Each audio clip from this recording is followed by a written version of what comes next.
यह कहानी है उत्तर प्रदेश के एक छोटे से मुस्लिम गांव नूराबाद की, जहां हर सुबह फज्र की अजान की आवाज मिट्टी के कच्चे घरों से टकराकर पूरे माहौल को रूहानी बना देती थी।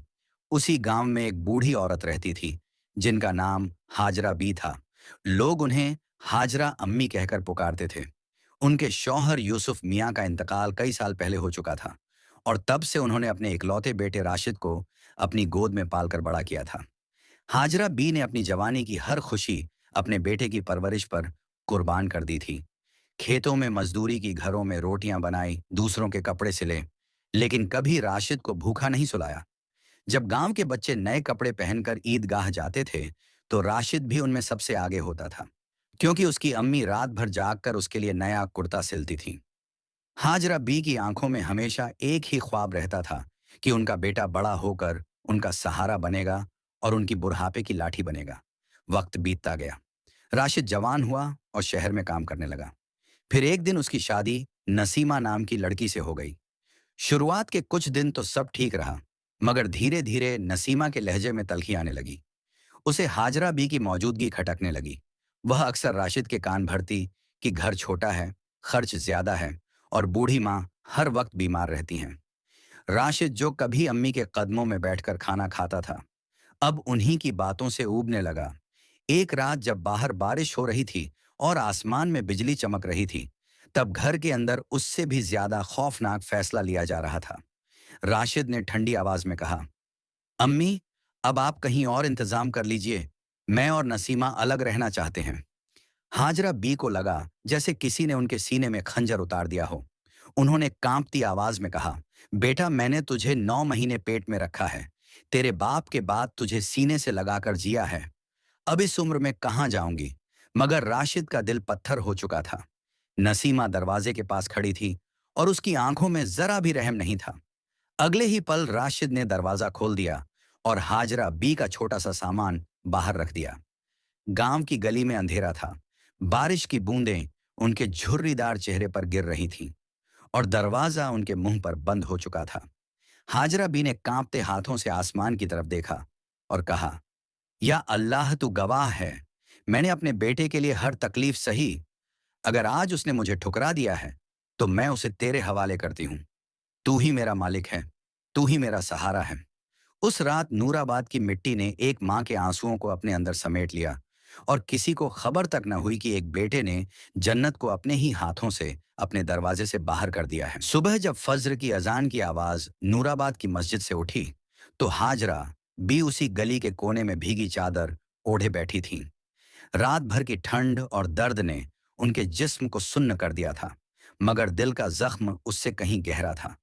उन्होंने कांपते हाथों से जमीन का सहारा लिया और धीरे धीरे उठ खड़ी हुईं।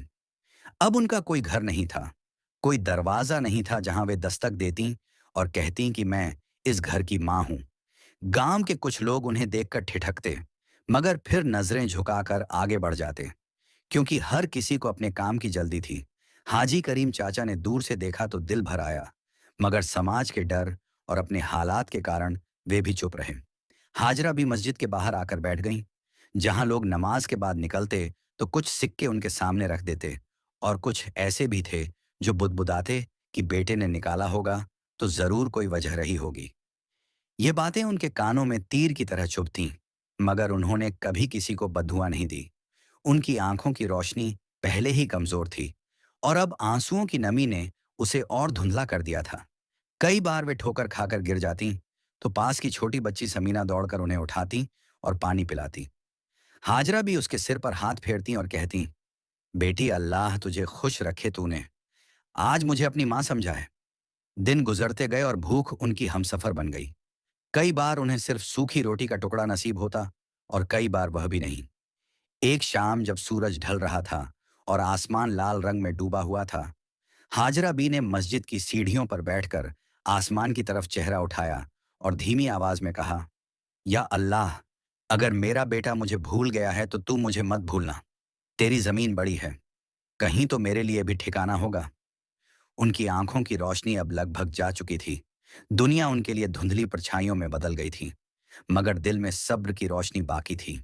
उसी रात उन्होंने फैसला किया कि वे गांव की तंग गलियों से निकलकर उस कच्चे रास्ते पर चली जाएंगी जो जंगल की तरफ जाता था। शायद वहां सुकून मिल जाए, या शायद वहीं उनकी आखिरी सांस लिखी हो, बिना किसी से कुछ कहे, बिना किसी को कोसे। हाजरा भी लाठी के सहारे धीरे धीरे उस रास्ते पर बढ़ चली जहां आगे सिर्फ अंधेरा था और अनजान सफर उनका इंतजार कर रहा था। जंगल की तरफ जाने वाला वह कच्चा रास्ता सुनसान था। चारों तरफ ऊंचे पेड़ खड़े थे, जिनकी शाखाएं आपस में उलझकर आसमान को ढक रही थीं। हाजरा भी अपनी पुरानी लाठी के सहारे टटोल टटोल कर आगे बढ़ रही थीं। उनकी आंखों के सामने अब सिर्फ धुंधली सी सफेदी थी। उन्हें न रास्ता साफ दिखाई देता था, न सामने का खतरा, मगर दिल में अल्लाह का नाम था और वही उनका सहारा था। थोड़ी दूर चलने के बाद उनके कदम लड़खड़ा गए और वे एक बड़े पुराने पेड़ के नीचे बैठ गईं। उनकी सांसें तेज चल रही थीं। उन्होंने अपने सीने पर हाथ रखा और धीरे से कलमा पढ़ने लगीं। जंगल में अजीब सी खामोशी थी। सिर्फ पत्तों की सरसराहट और दूर किसी पक्षी की आवाज सुनाई दे रही थी। तभी अचानक झाड़ियों में हलचल हुई। सूखे पत्ते तेजी से हिले, जैसे कोई भाग रहा हो। अगले ही पल एक लंबा काला सांप तेजी से उनकी तरफ सरकता हुआ आया। उसके पीछे जावेद शिकारी था, जिसके हाथ में लंबी लकड़ी और थैला था। वह जोर जोर से चिल्ला रहा था कि आज तो इसे पकड़कर ही दम लूंगा। सांप डर के मारे इधर उधर रास्ता ढूंढ रहा था। तभी उसे हाजरा बी की साड़ी का पल्लू जमीन पर फैला हुआ महसूस हुआ। एक पल के लिए वह ठिठका और फिर फुर्ती से उनके पल्लू के अंदर छिप गया। हाजरा बी को सिर्फ हल्की सी हरकत महसूस हुई। उन्होंने समझा शायद कोई हवा का झोंका है। वे चुपचाप बैठी रहीं। उनका दिल अनजाने डर से धड़क रहा था। इतने में जावेद शिकारी हाँफता हुआ वहां पहुंचा। उसने चारों तरफ नजर दौड़ाई, फिर बूढ़ी औरत को देखकर ठहर गया। उसने कड़क आवाज में पूछा, ए बुढ़िया, इधर कोई सांप भागता हुआ आया क्या? हाजरा बी ने अपना चेहरा उसकी आवाज की तरफ घुमाया, मगर उनकी आंखें खाली थीं। उन्होंने धीमी आवाज में कहा, बेटा मैं तो अंधी हूं, मुझे कुछ दिखाई नहीं देता, मैं तो बस यहां बैठी हूं। शिकारी ने शक की नजर से इधर उधर देखा। उसने पेड़ के पीछे झांका, जमीन को लकड़ी से कुरेदा, मगर उसे कुछ नजर न आया। सांप पूरी तरह चुप था, जैसे सांस रोककर पड़ा हो। जावेद ने गुस्से में जमीन पर लकड़ी पटकी और बड़बड़ाता हुआ आगे बढ़ गया। उसके कदमों की आहट धीरे धीरे दूर होती गई। जंगल फिर से खामोश हो गया। हाजरा बी ने एक गहरी सांस ली और अपने सीने पर हाथ रखकर कहा, या अल्लाह तू ही हाफिज है। मुझे समझ नहीं आता आज किस चीज से बचा लिया तूने। उन्हें जरा भी अंदाजा नहीं था कि उनकी साड़ी के पल्लू में एक जान पनाह लिए बैठी है और किस्मत एक नया मोड़ लेने वाली है। उस घने जंगल के साए में एक अंधी माँ और एक बेबस सांप की तकदीर आपस में जुड़ चुकी थी, और अल्लाह की कुदरत अपना राज खोलने ही वाली थी। कुछ देर तक हाजरा बी यूं ही पेड़ के नीचे बैठी रहीं। जब उन्हें यकीन हो गया कि शिकारी चला गया है, तो उन्होंने धीरे से अपना पल्लू समेटना चाहा। तभी उन्हें एहसास हुआ कि कपड़े के अंदर कुछ भारी सा हिल रहा है। उनका दिल जोर से धड़क उठा, मगर उन्होंने घबराकर चीखने के बजाय अल्लाह का नाम लिया, या रहमान या रहीम कहकर उन्होंने अपने कांपते हाथों से पल्लू को हल्का सा उठाया। सांप बाहर निकला, मगर फन उठाकर खड़ा होने के बजाय वह उनके सामने शांत होकर कुंडली मारकर बैठ गया, जैसे शुक्र अदा कर रहा हो। हाजरा बी की आंखें तो देख नहीं सकती थीं, मगर दिल ने महसूस कर लिया कि यह वही मखलूक है जो शिकारी से बचकर आई थी। उन्होंने डरने के बजाय धीरे से कहा, जा बेटा, तू भी अल्लाह की बनाई हुई जान है, मैं तुझे क्या नुकसान पहुंचाऊंगी। सांप ने कोई हरकत न की, बस चुपचाप उनके पास सरक आया। उस रात जंगल की ठंडी हवा में हाजरा बी ने अपने सूखे थैले से आधी बची रोटी का टुकड़ा निकाला और जमीन पर रख दिया। उन्होंने कहा, मेरे पास देने को कुछ नहीं है, मगर अगर तुझे भूख लगी हो तो यह ले ले। सांप ने रोटी को नहीं खाया, मगर वह वहीं उनके पास पहरा देता रहा, जैसे किसी अदृश्य वादे में बंध गया हो। रात गहराती गई और हाजरा बी पेड़ के सहारे सो गईं। सुबह जब उनकी आंख खुली, तो उन्हें अपने हाथ के पास कुछ सख्त और ठंडा महसूस हुआ। उन्होंने टटोल कर देखा, तो वह एक छोटी सी थैली थी, जिसमें धातु जैसी ठनक थी। पास से गुजरते एक लकड़हारे ने जब वह थैली खोली तो हैरान रह गया। उसमें सोने की मोहरें थीं। हाजरा बी तो कुछ देख नहीं सकती थीं, मगर लोगों की आवाजों से समझ गईं कि यह कोई बड़ी नेमत है। लकड़हारे ने ईमानदारी से उन्हें सब बताया और कहा, अम्मी, ये तो बड़ी दौलत है। हाजरा बी की आंखों से आंसू बह निकले। उन्होंने आसमान की तरफ चेहरा उठाकर कहा, या अल्लाह, ये तेरी कैसी रहमत है। मैंने तो सिर्फ पनाह दी थी, बदले में तूने मेरी खाली झोली भर दी। उसी शाम वही सांप फिर उनके पास आया और चुपचाप बैठ गया, जैसे कह रहा हो कि यह तो शुरुआत है। दिन बीतते गए और हर सुबह उनके पास कोई ना कोई कीमती चीज मिलती रही।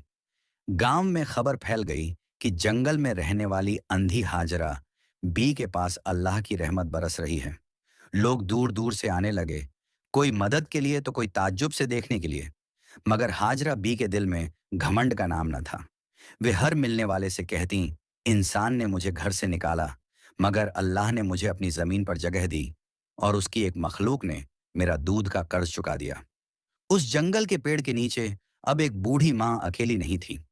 उसके पास एक खामोश पहरेदार था और अल्लाह की रहमत का साया था, जो हर रोज उसके सब्र का इनाम बढ़ा रहा था। नूराबाद में यह खबर आग की तरह फैल चुकी थी कि जंगल में रहने वाली अंधी हाजरा बी के पास अल्लाह की खास रहमत उतर रही है। लोग कहते थे कि जिस माँ को उसके बेटे ने ठुकरा दिया था, आज उसी माँ के कदमों में बरकत है। जब यह बात राशिद के कानों तक पहुंची, तो उसका दिल सुकून से नहीं बल्कि लालच से भर गया। नसीमा ने भी उसे उकसाया कि जरूर वहां कोई खजाना है, तभी तो लोग बातें कर रहे हैं। राशिद के दिल में मां की याद नहीं, दौलत की चमक थी। वह उसी जंगल की राह पर चल पड़ा जहां कभी उसने अपनी जन्नत को धक्के देकर निकाला था। जंगल में पहुंचकर उसने दूर से देखा कि हाजरा भी पेड़ के नीचे बैठी तस्बीह पढ़ रही हैं, और उनके पास वही काला सांप कुंडली मारे पहरा दे रहा है। राशिद के कदम ठिठक गए, मगर लालच ने उसे आगे बढ़ाया। उसने आवाज दी, अम्मी, मैं हूं आपका बेटा। राशिद हाजरा बी का दिल कांप उठा। उन्होंने आवाज पहचान ली। उनकी सूखी आंखों से आंसू बह निकले।